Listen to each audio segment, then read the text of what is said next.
Hello বন্ধুরা, আমি বর্ষা। আমাদের বর্ষা ডায়েরি অফিসিয়াল চ্যানেলে আপনাদের সকলকে স্বাগতম। আমাদের চ্যানেলের গল্প নিয়মিত শুনতে চ্যানেলটি সাবস্ক্রাইব করে পাশে থাকা বেল আইকনটি বাজিয়ে রাখুন। আর হ্যাঁ, লাইক কমেন্ট শেয়ার করতে একদম ভুলবেন না। ধন্যবাদ সবাইকে। ডাক্তার স্পষ্টভাবে বলে দিলেন আমি নাকি প্রেগন্যান্ট, কিন্তু আমি যে আনম্যারিড। একজন অবিবাহিত মেয়ের কাছে প্রেগন্যান্ট হবার খবরের থেকে ভয়ঙ্কর কিছু দ্বিতীয়টি হয়তো আর নেই। প্রায় 3 মাস যাবৎ আমার পিরিয়ড বন্ধ। আমাকে বলা মাত্রই আম্মু আমাকে হসপিটালে নিয়ে গেলেন। ডাক্তার আলট্রাসোনোগ্রাফি করে নিয়ে আসতে বললেন। করে আসলাম আলট্রাসোনোগ্রাফি। ডাক্তার রিপোর্ট দেখে আম্মুকে বললেন, আপনার মেয়ে তো প্রেগন্যান্ট। আম্মু আর আমি যেন আকাশ থেকে পড়লাম। বিয়ের পর এই নিউজটা শুনলে হয়তো আম্মু আর আমি আজ খুশিতে আত্মহারা হয়ে যেতাম। আম্মু নানু হবে, সেই খুশিতে হয়তো সারা এলাকায় তিনি মিষ্টি বিতরণ করতেন। কিন্তু আজ একই শুনছি আমরা, আমার যে এখনো বিয়েই হয়নি। তবে কি করে সম্ভব এটা? ডক্টর, আপনি হয়তো কোথাও ভুল করছেন।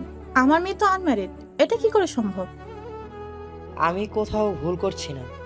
এই যে রিপোর্টে পরিষ্কার দেখা যাচ্ছে, শি ইজ প্রেগনেন্ট।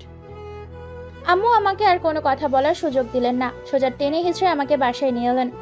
আম্মু, বিশ্বাস করো, আমি কিচ্ছু করিনি। বিশ্বাস তোকে করব? বল, তুই কার পাপ পেটে নিয়ে ঘুরছিস? বল আমাকে পোড়ামুখী। ঠাস ঠাস করে দুটো চড় বসিয়ে দিল আম্মু আমার গালে। আমি কাঁদতে কাঁদতে আমার রুমে চলে গেলাম। আম্মু সেখানে গিয়েও আমাকে মারা শুরু করলেন। আমার কথার কোনো দামই দিচ্ছেন না, শুনছেন না কিছু। চিন্তায় রাতের ঘুম হারাম হয়ে গেছে আমার। আমি তো এমন কিছু করিনি যে আমি প্রেগনেন্ট হব। ইহানকে ফোন দিলাম। ইহান আমার ভালোবাসার মানুষ। ওর সাথে আমার প্রায় 2 বছরের সম্পর্ক। দুজন দুজনকে অন্ধের মতো ভালোবাসি। ও আজ পর্যন্ত একটা কিস পর্যন্তও করেনি। সেখানে এসব অসম্ভব। ও সবসময় বলেছে আমি বিয়ের পর তোমাকে পূর্ণরূপে আপন করে পেতে চাই। সেখানে আজ কি থেকে কি হয়ে গেল? হ্যালো ইহান। হ্যাঁ জান, বলো কি করছো? কেমন আছো? তুমি কাঁদছো কেন আদ্রিজা? কি হয়েছে আমাকে বলো। ইহান, আমি প্রেগনেন্ট। ভালোই তো তো ছেলের বাবা হচ্ছে নাকি মেয়ের বাবা?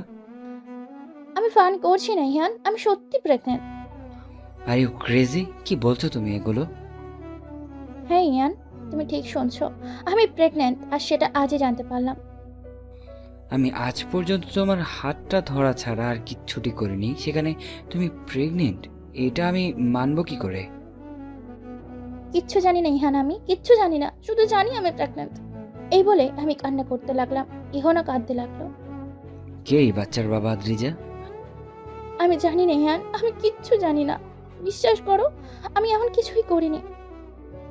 তাহলে তুমি কি বলতে চাইছো অলৌকিকভাবে বাচ্চাটা তোমার পেটে এসেছে?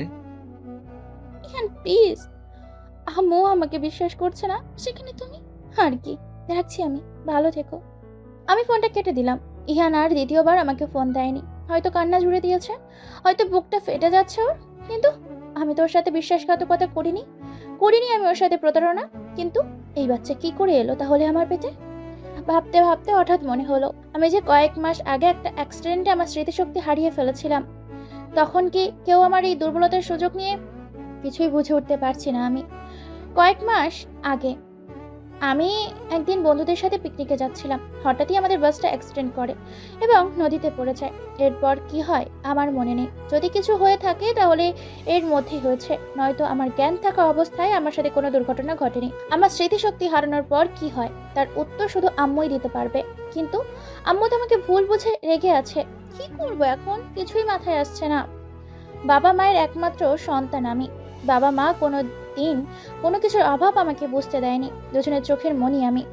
আব্বু প্রবাসী, বাসায় শুধু আমি আর আম্মু থাকি। আম্মু আমার বেস্ট ফ্রেন্ড। আম্মু আমাকে খুব বিশ্বাস করেন। কিন্তু আজ যে কি হলো কিছুই বুঝতে পারলাম না। আজ কেন এমন অসময়ে সে তার মেয়েকে বিশ্বাস করছে না, সাপোর্ট দিচ্ছে না। রাতটা কেটে গেল চোখের জলে, বালিশ ভিজিয়ে। ইহান একটা বারের জন্য আর ফোন দেয়নি। এই বুঝি ভালোবাসা? একটা বার অন্তত ফোন দিয়ে সান্ত্বনা দিতে পারতো। কি থেকে কি হয়ে গেল আমার সাথে উদ্ঘাটন তো করতে পারতো। তা না করে আমাকে একা পথে ছেড়ে দিল। কেউ আর আমার ভালোবাসে না। আমি সবার চোখের কাটা হয়ে গেলাম, সবার চোখে ঘৃণার পাত্রী হয়ে গেলাম। সকালতেই আম্মুর কাছে গেলাম। আম্মু রুটি বানাচ্ছে। আমি পেছন থেকে গিয়ে আম্মুকে জড়িয়ে ধরলাম। আম্মু আমার স্পর্শ পেয়ে নিজের চোখের জল মোছার বৃথা চেষ্টা করছে। তুমি আমাকে বিশ্বাস করো না আম্মু? আম্মু হাউমাউ করে কেঁদে উঠে বলল, খুব করি, কিন্তু কথাটা কিছুতেই মানতে পারছিলাম না। বলতো সোনা মা আমার, কি থেকে কি হলো? আম্মু ট্রাস্ট মি, আমার জ্ঞান থাকা অবস্থায় আমার সঙ্গে এমন কোনো ঘটনা ঘটেনি। কিন্তু কিন্তু কি? কিন্তু আমার স্মৃতিশক্তি হারানোর পর কি হয়েছে, কি ঘটেছে কিছুই তো মনে নেই আমার। প্লিজ আম্মু, আমাকে সব খুলে বলো তো, কি কি হয়েছিল তখন আমার সাথে? মাস কয়েক আগে তুই তোর বান্ধবীদের সাথে পিকনিকে যাচ্ছিলি, নিষেধ করেছিলাম, তবুও সেদিন শুনিসনি আমার কথা।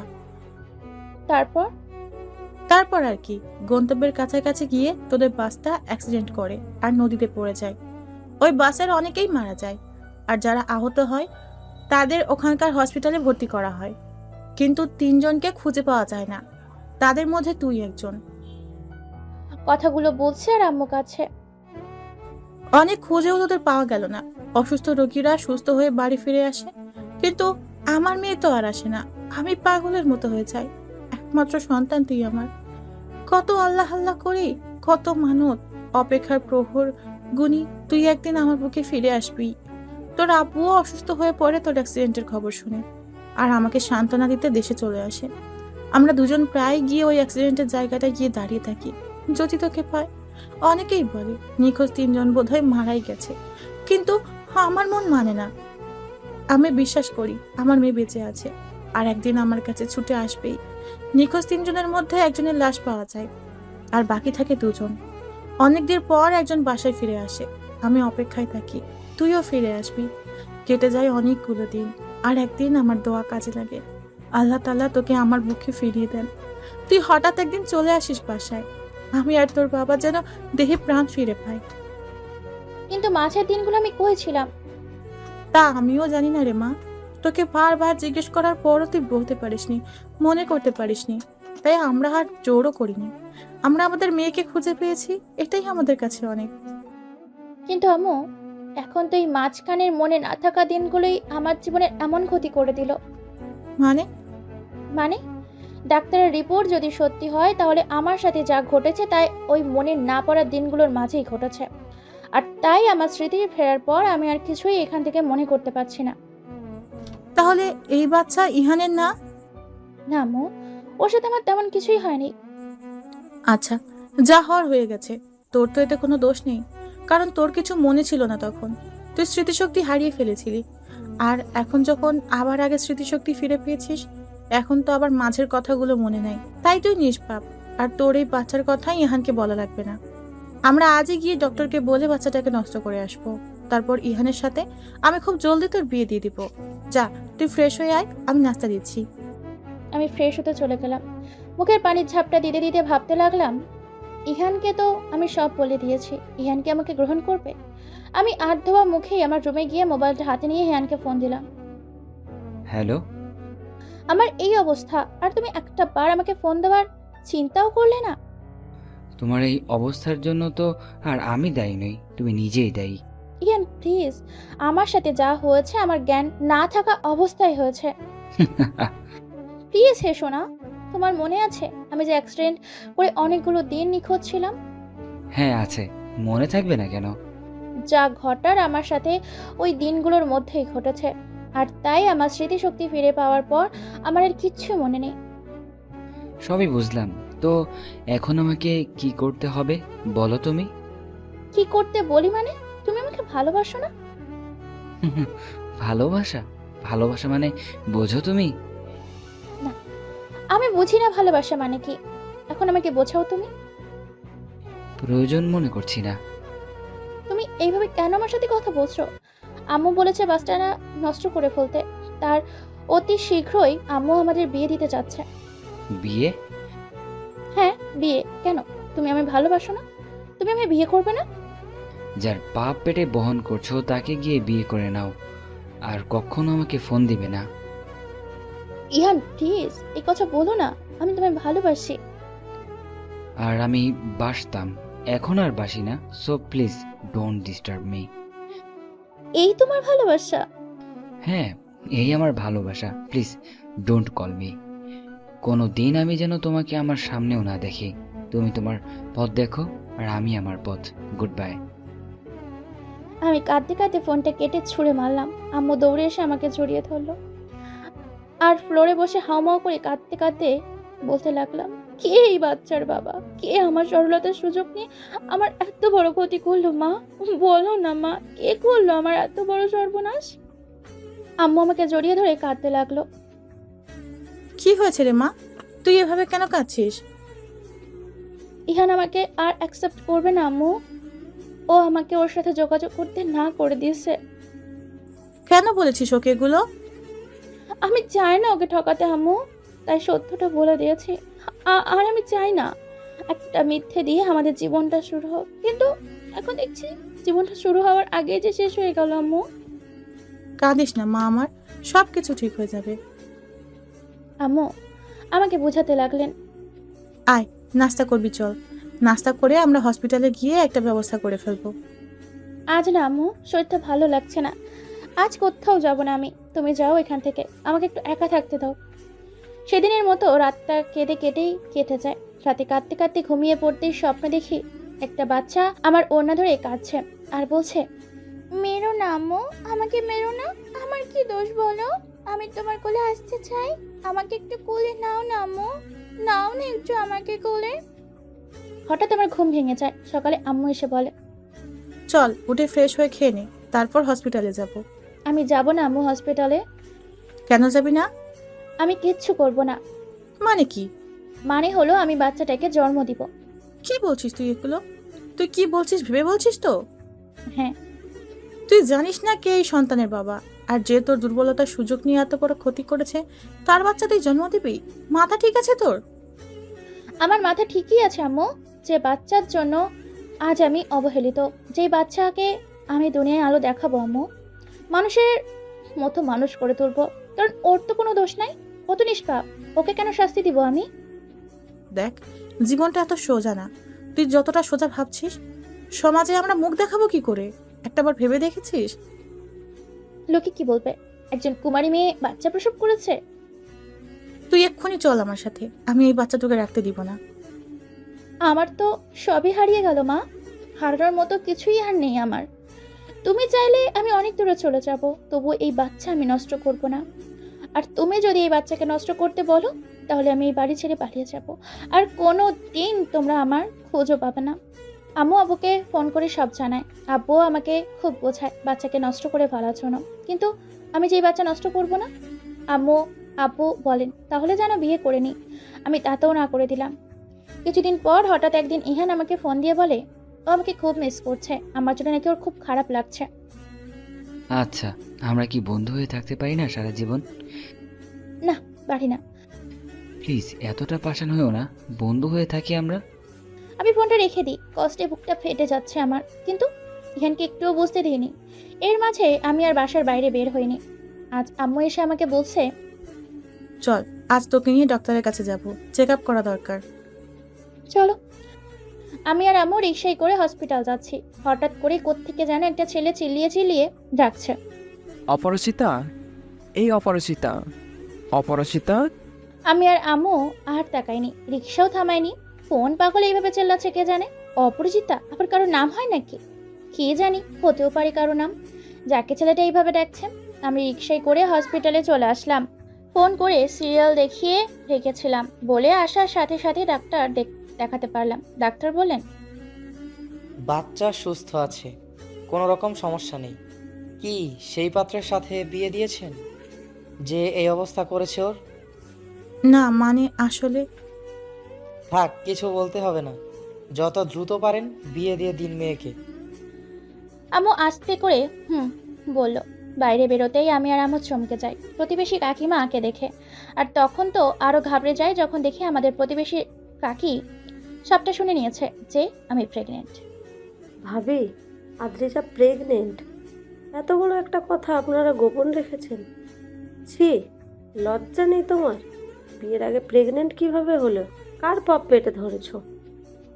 Just shut up. ও কোনো পাপ পেটে ধরেনি, ও আমাদের দুজনের সন্তানকে পেটে ধারণ করেছে, আর ওই সন্তানের বাবা আমি। আমি আর আম্মু কথাগুলো শুনে আটকে উঠলাম। আমি আর আম্মু যেন দ্বিতীয়বারের মতো বড় রকমের একটা ধাক্কা খেলাম। চলো এখান থেকে, এইখানে আর এক মুহূর্ত নয়। ছেলেটা আমাকে আর আমার আম্মুর হাতটাকে ধরে টেনে নিয়ে গেল বাইরে। আজব তো, কে আপনি? এইভাবে আমাকে টেনে নিয়ে আসলেন কেন? বলছি আগে বাসায় চলো। এই ছেলে, তোমাকে আমরা বাসায় কেন নিয়ে যাব? মা, এখানে এসব কথা বলাটা ঠিক হবে না, তাই আমি বাসায় যেতে চাচ্ছি। অদ্ভুত তো, আপনি আমার মাকে মা কেন ডাকছেন? আর কে আপনি? আপনাকে আমরা বাসায় নিয়ে যেতে পারবো না, যা বলার আপনি এখানে বলুন। ছেলেটা আমাকে আর আম্মুকে টেনে একটা সেফ জায়গায় নিল। এবার শুনুন তাহলে আমি কে। আমি রিনান চৌধুরী, অপরিচিতার হাজব্যান্ড, আপনার মেয়ের বিয়ে করা বর। মানে কি বলছো তুমি এগুলো? এই যে মিস্টার, মাথা ঠিক আছে তো আপনার? আর অপরিচিতা কে? হ্যাঁ, কে অপরিচিতা?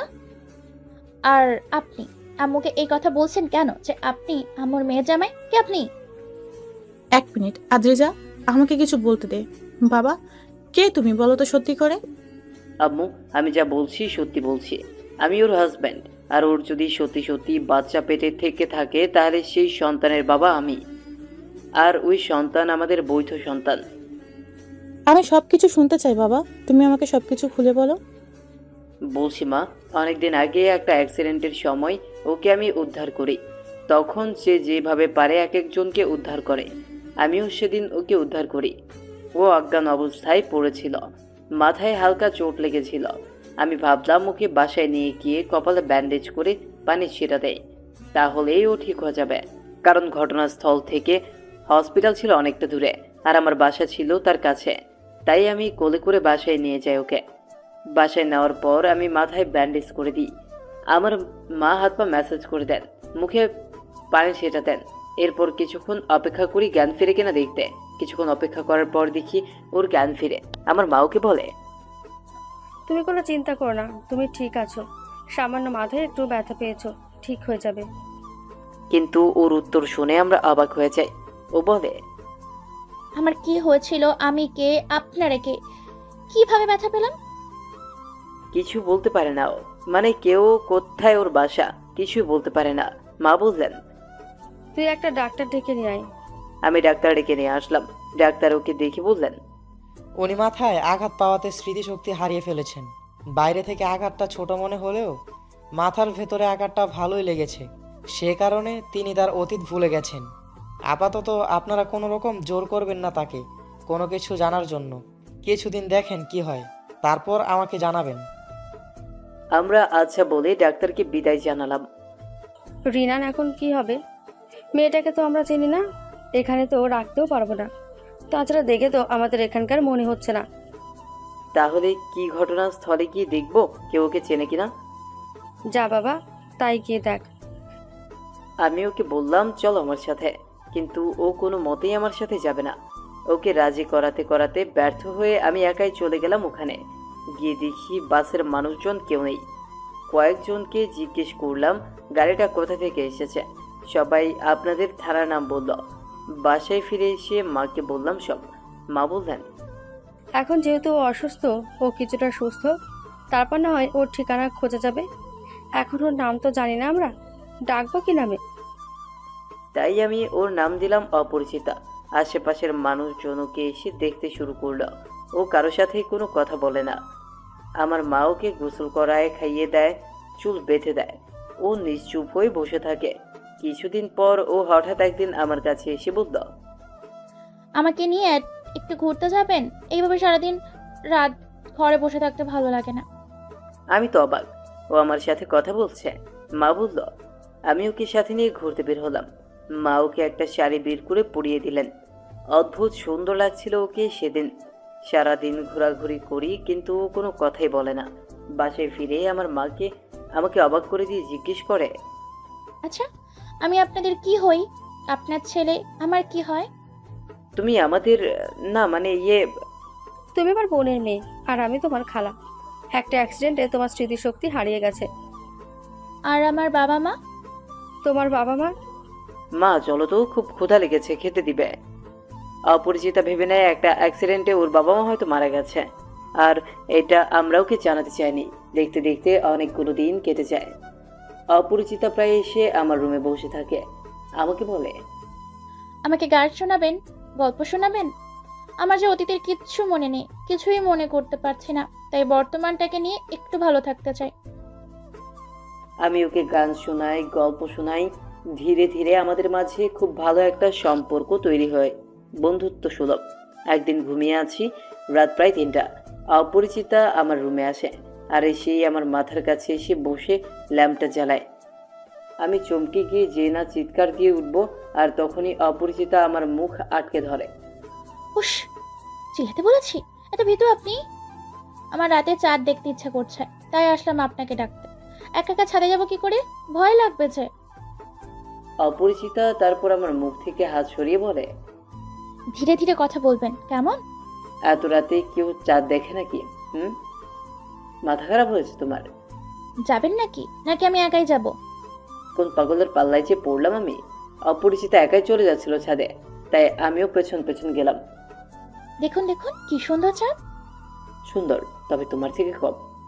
অপরিচিত লজ্জা পেল। একা একা যে ছাদে চলে আসলে, যদি আমি না আসতাম। আমি জানি আপনি আসবেন, তাই তো এসেছি। হয়েছে, এবার চাঁদ দেখা।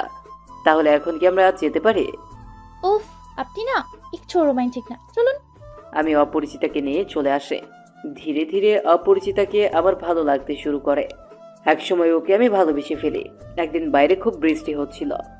আমি জানলা দিয়ে বাইরে তাকিয়ে বৃষ্টি দেখছিলাম, আর তখন ও আমাকে হাত ধরে টেনে বাইরে নিয়ে যায়। কি হচ্ছে এসব? উফ, আপনি যে কি না! বৃষ্টি ঘরে বসে দেখা জিনিস, বৃষ্টি হচ্ছে ছুঁয়ে দেখার জিনিস, অনুভব করার জিনিস, ভালোবাসার জিনিস। আমার যে ভালোবাসার জিনিস মাত্র একটাই, কি সেটা? তুমি। অপরিচিত লজ্জা ভরা নয়নে বলে। আচ্ছা, পাগল তো আপনি।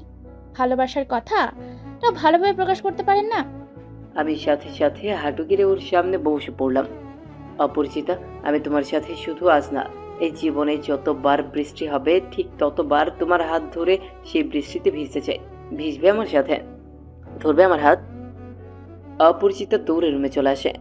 আমি পিছু পিছু যেতেই মা আমার সামনে পড়ে। অপরিচিতা ভেতরে চলে যায়, আর আমিও মাথা চুলকাতে চুলকাতে ভেতরে চলে আসে। কিছুদিনের মধ্যেই আশেপাশে বলা বলি শুরু হয়, সে আনা মেয়ে ঘরে কিভাবে রাখছে আমার মা। এমন যুবক ছেলে ঘরে থাকতে নানান কথা তখন মানুষের মুখে মুখে। আমরা ডাক্তারের সাথে যোগাযোগ করলাম কবে অপরিচিতার স্মৃতিশক্তি ফিরে পাবে। ডাক্তার বললেন, সেটা আমাদের জানা নেই। হতে পারে 1 সপ্তাহ পর, কিংবা 1 বছর পর, নয়তো 10 বছর। ডাক্তারের কথা শুনে কি করবো বুঝে উঠতে পারছিলাম না। একে তো ওর স্মৃতিশক্তি নেই, তার উপর মানুষের মুখ ভর্তি কটু কথা। একদিন অপরিচিতা আমার মায়ের কাছে গিয়ে বলল, খালামণি, আমি চাই না মানুষ আমার জন্য আপনাদের সবাইকে খারাপ বলুক, তাই আমি এই বাড়ি ছেড়ে চলে যেতে চাই।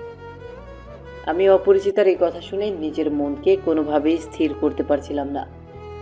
অপরিচিতা, আমি তোমাকে ভালোবাসি। বিয়ে করবে তুমি আমায়? আমি সবার মুখ বন্ধ করে দিব আজ এবং এই মুহূর্তে।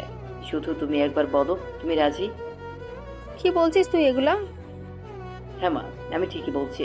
আমি ওকে ভালোবাসি, আর যে কোনো কিছুর বিনিময়ে আমি ওকে চাই। কিন্তু তুই তো জানিস ও ওর স্মৃতি ফিরে পেলে তোকেও ভুলে যাবে। এখন কি হবে? আমি ওর কোনো অসম্মান করব না, শুধু ওর মাথা গোজার পার্মানেন্ট ঠিকানাটা করে দিব, আর মানুষের মুখটা বন্ধ করে দিব। এছাড়া তো আমাদের আর কোনো পথ নেই। দেখ তোর যা ভালো মনে হয়। অপরিচিতা বিয়েতে রাজি হয়ে যায়, আর কাজী ডেকে আমরা সেদিনই আল্লাহকে সাক্ষী রেখে বিয়ে করে নিই। আর এটাই সত্যি ও আমার বিবাহিত স্ত্রী। তারপর কি হলো? তারপর প্রতিবেশীদের মুখ বন্ধ হলো। আমি আরো বেশি অপরিচিতার প্রতি দুর্বল হতে লাগলাম। অপরিচিত আমাকে ভালোবাসতে শুরু করে। দিন কাটতে থাকে ভালোভাবেই, কিন্তু সেই দিনটাই আমার জন্য কালো হয়ে দাঁড়ায়, যেদিন আমি ওকে শপিং করতে মার্কেটে নিয়ে যাই। ও শাড়ি পছন্দ করছে, আর আমি ওর জন্য অন্য পাশে ড্রেস চুজ করছিলাম। আর হঠাৎ করেই দেখি ও নেই। আমি সারা মার্কেট তন্ন করে খুঁজে ওকে পাইনি। সারা এলাকা খুঁজে কোথাও নেই ও। এর মাঝে আমি পাগলের মতো হয়ে যাই। সবাই বলে ও স্মৃতিশক্তি ফিরে পেয়েছে, আর তাই চলে গেছে। এমন কোনো অলিগলি বাদ রাখিনি যেখানে আমি ওকে না খুঁজেছি। অনেকদিন পর আমার সাথে ওই বাস ড্রাইভারটার সাথে দেখা হয়, যখন আমি এক থানা থেকে আরেক থানা খুঁজে বেড়াচ্ছিলাম ওকে। যার বাসে করে অপরিচিতা এসেছিল তাকে দেখতে পাই আমি। আমি যেদিন অপরিচিতাকে উদ্ধার করে সেদিনে আমি বাস ড্রাইভারটাকেও দেখি আর চিনে রাখি, কিন্তু এতদিনেও তাকে আমি আর কোথাও দেখিনি। সেদিন হঠাৎ করেই তার সাথে আমার দেখা। আমি তাকে তড়িঘড়ি করে জিজ্ঞেস করলাম, আপনি কোথা থেকে এসেছেন? আর আপনার বাসে তো একবার অমুক জায়গায় অ্যাক্সিডেন্ট করেছিল, তাই না? সে বলল হ্যাঁ। আমি তাকে জিজ্ঞেস করলাম, সেদিন আপনি কোথা থেকে এসেছিলেন, আমাকে একটু বলুন প্লিজ। আর তখনই তিনি আমাকে সব খুলে বললেন। আর আমি রওনা হলাম এই শহরের উদ্দেশ্যে। এই শহরের অলিগলি খুঁজে বেড়াচ্ছি আমি ওকে। আজ হঠাৎই আপনাদের রিক্সায় দেখিয়ে আমি ডাকতে থাকি অপরিচিতা অপরিচিতা বলে। আপনারা রিক্সা থামাননি বলে আমি পিছনেই আপনাদের, আর এখানে অবধি চলে আসি। আর আসা মাত্রই এসব শুনতে পাই। বিশ্বাস করুন মা, আমি আর অপরিচিতা এখন হাজব্যান্ড ওয়াইফ। আমরা পবিত্র সম্পর্কে আবদ্ধ। Shut up, just shut up. আর একটা কথাও না। আমি এই বিয়ের সম্পর্ক মানি না, মানি না, মানি না। ছি ছি ছি, একটা অসহায় মেয়েকে এইভাবে ঠকাতে পারলেন আপনি? কিভাবে পারলেন? আপনি মানুষ নাকি অন্য কিছু? আমি তো আপনাকে স্বামী বলে মানি না, আর না কোনোদিন মানবো। আর সেই মুহূর্তেই ইহানের ফোন। আদ্রিজা, কোথায় তুমি? হসপিটালে। আমি অনেক ভেবে দেখলাম আমার পক্ষে তোমাকে ছাড়া ভালো থাকা সম্ভব না। তাই আমি চাই তুমি তোমার পেটের ওই বাচ্চাটাকে নষ্ট করে আমার কাছে চলে এসো। আমি তোমাকে ওই বাচ্চা ছাড়া মেনে নিব, বাকিটা তোমার ইচ্ছে। আমি স্তব্ধ হয়ে গেলাম। ভাবতে লাগলাম কি করব আমি এখন? কাকে মেনে নেব? কাকে জড়িয়ে নেব নিজের জীবনের সাথে? রিনানকে নাকি ইহানকে? আমি ভেবেছি আম্মু আমারই মতো রিনানের ওপর রেগে যাবে, কিন্তু আম্মু দেখছি বরং খুশি হলো রিনানকে পেয়ে। হয়তো তার মেয়ে আর মেয়ের সন্তানের একটা গতি হবে এই ভেবে আম্মু খুশি। বাবা, তুমি জানো না আমাকে কতটা নিশ্চিত করলে তুমি। আম্মু, আপনি অনুমতি দিলে আমি আমার স্ত্রীকে বাসায় নিয়ে যেতে চাই। ওই কে আপনার স্ত্রী? খবরদার কোনো রকম অধিকার ফলাতে আসবেন না আমার উপর। আদ্রিজা, কি বলছিস তুই এসব? আমি ঠিকই বলছি আম্মু। আমি পারবো না এই মানুষটাকে স্বামী হিসেবে মেনে নিতে। কেন পারবি না? ও তোর স্বামী। হোক, সে যা খুশি তাই। আমি তাকে মানি না, কারণ সে আমার অসহায়ত্বের সুযোগ নিয়েছে। এমনই যদি হতো তাহলে ও কি তোকে এইভাবে খুঁজতে আসতো? প্লিজ তুই এমন করিস না মা। বাবা, তুমি আমার সাথে আমাদের বাসায় চলো। মানে কি আম্মু? এই লোকটা আমাদের বাসায় যাবে কেন? আর তুমি তার কথা শোনোই বা কেন? এত সহজে বিশ্বাস করে নিলে কিভাবে? এমন তো হতে পারে সে মিথ্যা বলছে। প্রমাণ কি তার কথার? সে যে সত্যি বলছে তার প্রমাণ কি? রিনান এবার তার মোবাইলটা বের করলো, আর মোবাইল ঘেটে ঘেটে ওর আর আমার যত ছবি ছিল সব আমাদের দেখালো। এবার তো বিশ্বাস হয়েছে? আমি ছবিগুলো দেখে চুপ হয়ে গেলাম। আম্মু আমাকে অনেক মিনতি করে বললেন, প্লিজ এমন করিস না মা। আমি ওকে আমাদের সাথে বাসায় নিয়ে যেতে চাই। তারপর না হয় তুই ভেবে একটা ডিসিশন নিস। আমি আর কিচ্ছু বললাম না। আম্মু রিনানকে আমাদের সাথে বাসায় নিয়ে এলো। আমি পড়ে গেলাম যেন বিপদে। না পারছি কিছু বলতে, আর না পারছি সইতে। কি জ্বালা! রিনান খুশি মনে বাসায় ফিরেছে। ওর মুখে স্পষ্ট খুশির ছাপ দেখাই যাচ্ছে। এদিকে বাসায় ফেরার পরেই আবারও ইহানের ফোন। আমি আর রিসিভ করিনি ইহানের ফোন। আম্মু রিনানকে ফ্রেশ হতে বললেন। রিনান ফ্রেশ হয়ে এলো। আম্মু রিনানকে খেতে দিল।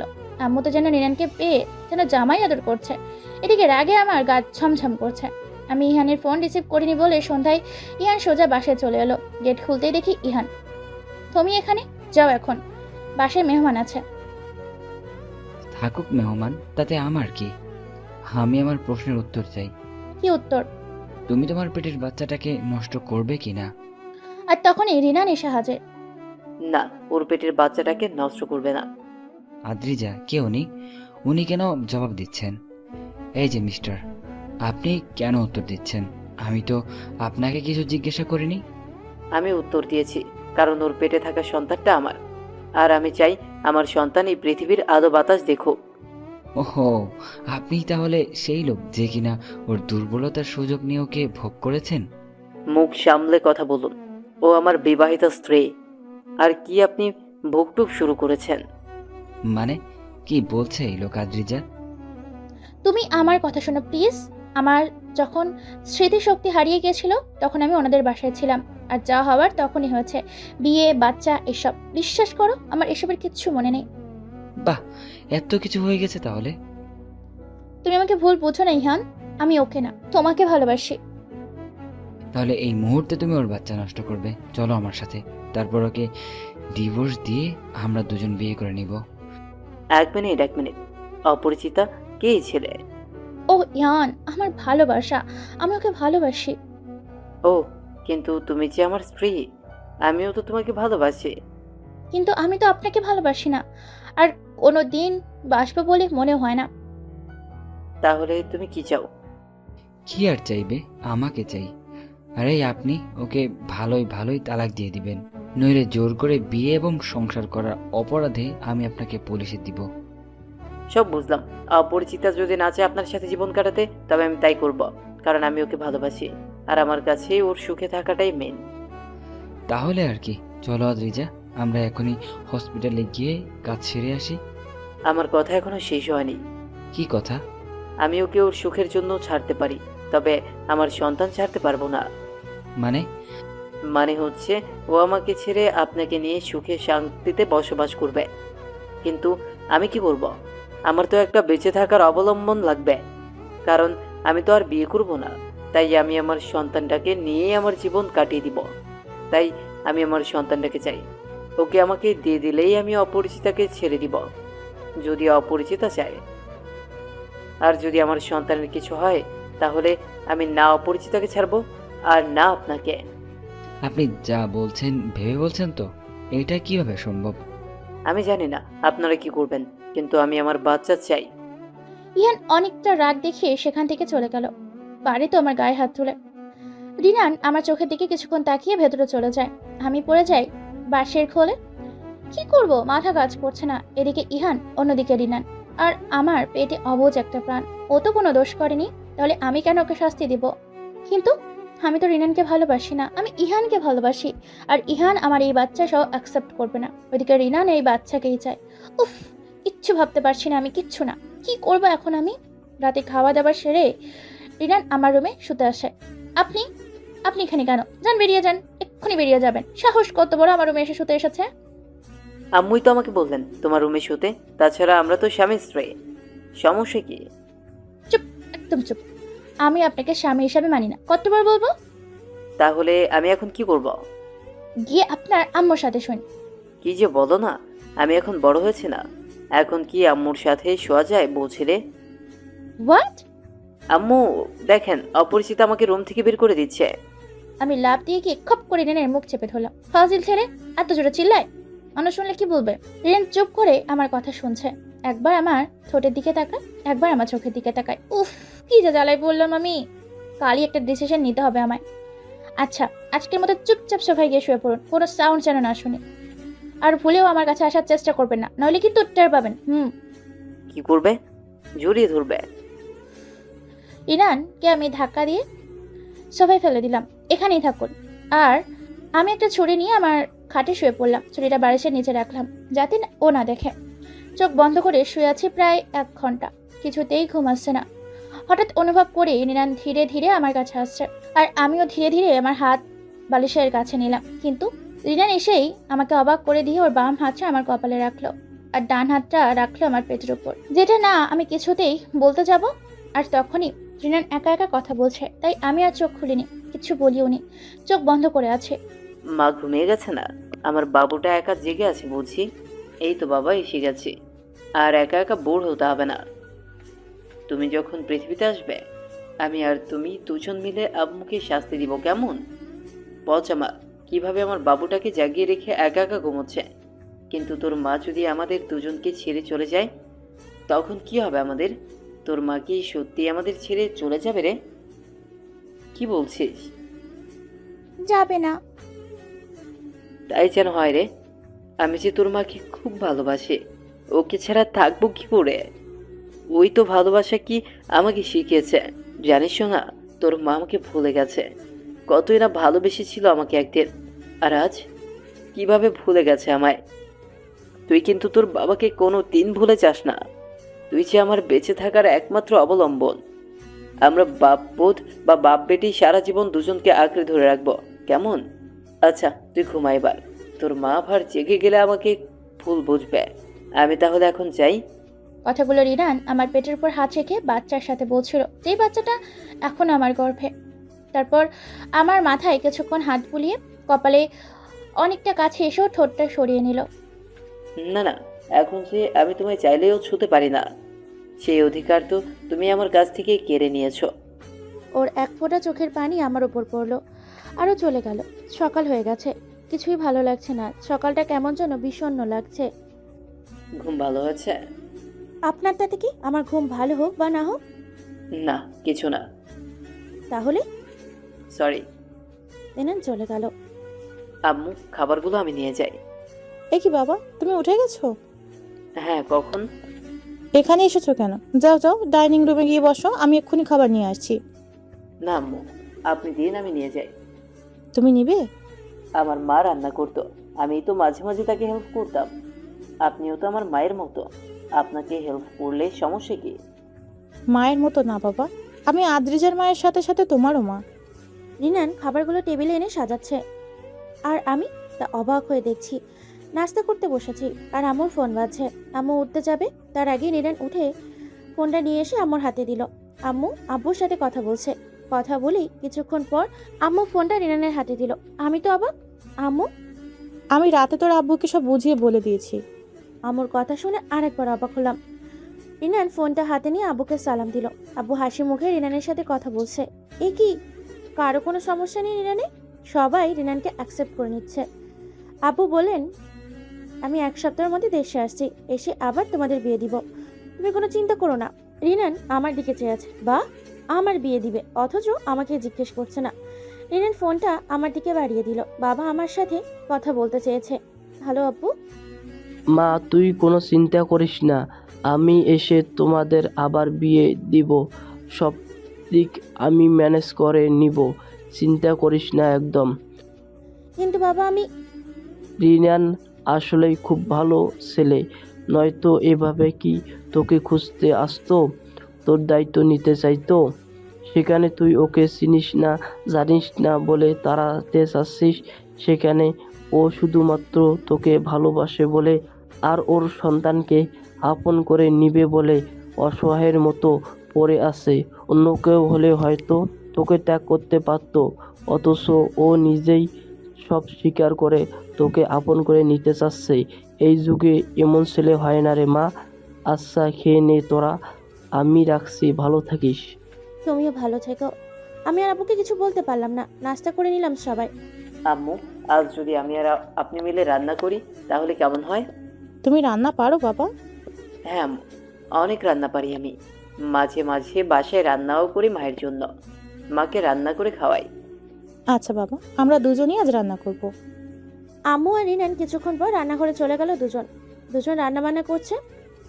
দুজনের কত মিল, কত হাসাহাসি। ইস, আমি দৌড় থেকে শুধু দেখছি। হঠাৎ ইহানের কল। আমি কেন জানো ইহানের কলটা কেটে দিলাম। ইহান কিছুক্ষণ পর রেকিমিকে আমার বাসায় চলে আসে। আমি গেট খুলে দিতেই ইহান আমার গলা চেপে ধরে। আমার ফোন কেন কাটলি তুই? খুব সাহস হয়ে গিয়েছে না? ইহান ছাড়ো আমায়, আমি ব্যথা পাচ্ছি।